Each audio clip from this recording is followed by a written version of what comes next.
Thank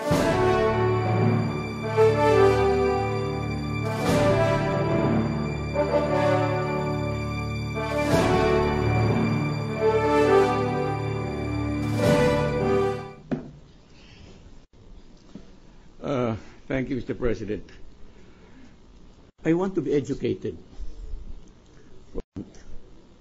As the line of questioning, irregularity in the sale between the Basas and the City of Manila, that the procedures were not followed.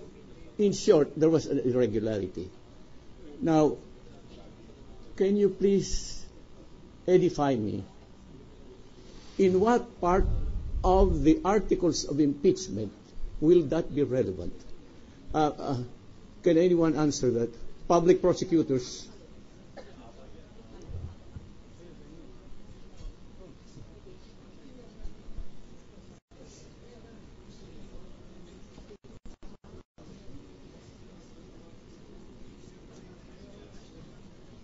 Can you answer the question of the...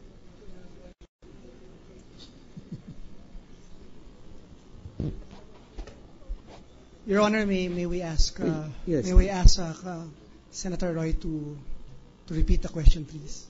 Oh, I forgot the question. Let me put it this way, no? To put it simply, let us assume that the transaction between the City of Manila, headed by Mayor Atienza, and the Basas or the Basa Corporation or whatever, that there was something wrong, and we can attribute some fault or whatever. Now, can you educate me at least so that our impeachment, where do you connect it with Article 2, Article 3, Article 7? Where? How do you connect that? Your Honor, this would be a fusion on Article 2, Sal N. Namely, can you Namely, now the defense is introducing this as evidence. The 34.7 million check paid for Cristina Corona in trust for Basa Guidote Enterprises, Inc. And the theory of the prosecution is that it was misappropriated by Cristina Corona, deposited in her personal account, and therefore, and if we follow the line of reasoning by the defense, it ended up in the account of the Chief Justice. Therefore, it should have been. If that is your theory, because I don't think the defense admits, or rather contests the proposition that 35, how much was that? 35? 34.7 All right, million. 34.7 million, which was money in trust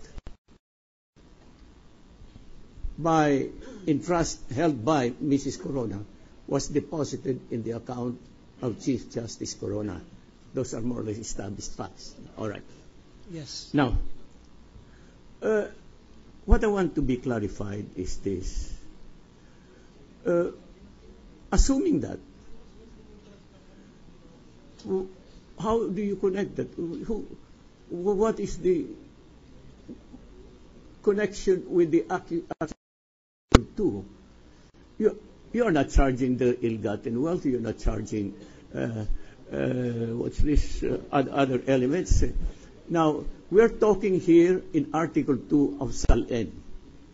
In other words, we are talking whether Corona, the Chief Justice, an honest.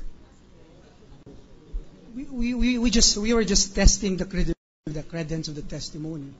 But going back to the point. No, wait. Let's stop there, Neil. Okay. In other words, it has nothing to do with the substance of Article 2.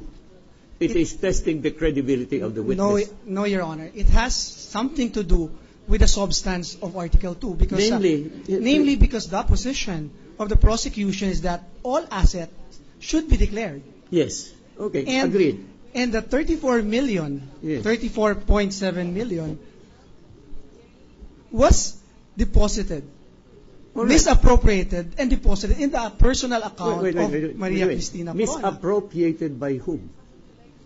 by Mrs. Corona. All right, Mrs. Corona misappropriated. But does it appear in the SALN? That's the reason why. That's the reason we're disputing it, Your Honor, because the theory of the prosecution is that all of this should have been declared in the SALN. Because And it has never been declared.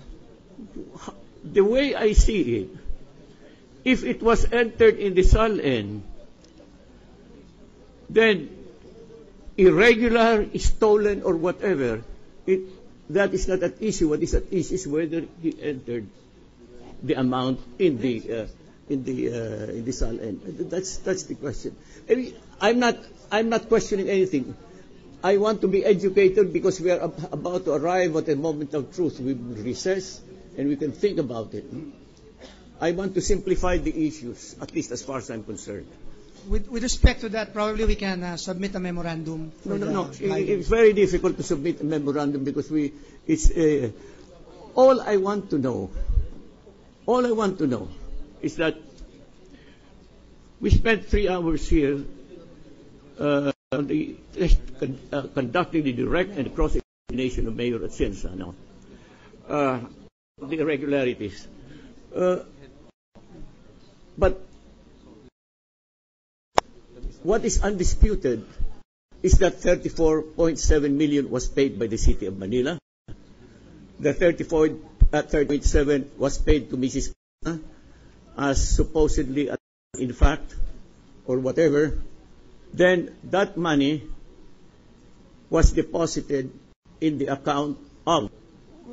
This money, Your Honor, does not belong to even Mrs. Corona herself, because as the check will show, this is for Basa Guidote, Your Honor, and received by Mrs. Corona only in trust, Your Honor. So if it is received by her in trust, there is nothing that she can transfer to her husband, Your Honor. No, I'm not talking about transfer to the husband. Yes. But I am only asking, was it deposited in the account of Chief Justice Corona? There is no evidence to that effect, Your Honor, please. All right, if there's no evidence to that effect, they deny it, that it was deposited.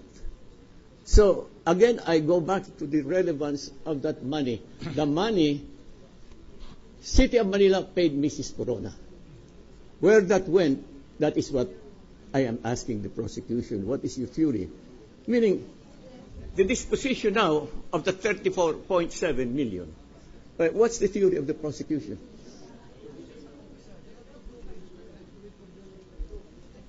I think, Your Honor, that should be the duty, the job, the burden should be on the defense to prove that. But as far as we are concerned now, yes. As far as we are concerned, based on the testimony so far, the witnesses presented, the money was deposited in the personal account of Mrs. Corona in Malacanang, that's Land Bank.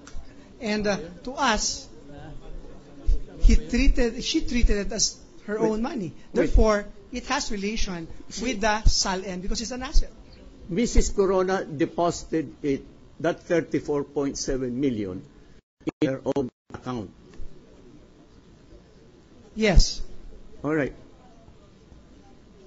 But Ms. Corona is not being charged here.